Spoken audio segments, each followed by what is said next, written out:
The topic of Psalm 50 is sacrifice. The words sacrifice and sacred have the same root, so we might think that all sacrifices are good in the eyes of God.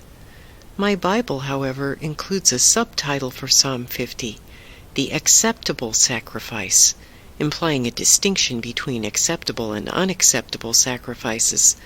Typically, sacrifice means giving up something for the sake of something else.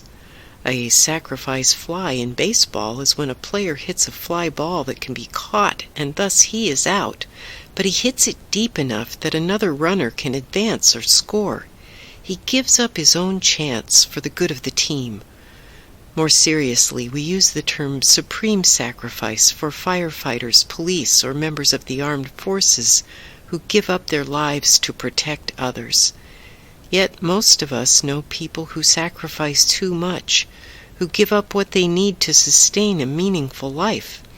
It might be money or time or possessions or something else of value. The result can be suffering that is not sacred.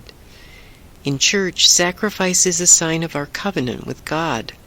The first offertory sentence in the Book of Common Prayer, used as a call for presentation of our offerings, is verse 14 of Psalm 50. Offer to God a sacrifice of thanksgiving, and make good your vows to the Most High. In verse 5 of Psalm 50, the psalmist quotes God, Gather to me my faithful ones, who made a covenant with me by sacrifice. Sacrifice is an act of the faithful to affirm a covenant relationship with God. Such sacrifices are often money, but they should also include gifts of time, talent, and prayer. A sacred sacrifice, one that is right in the eyes of God, requires that what we give up is meaningful.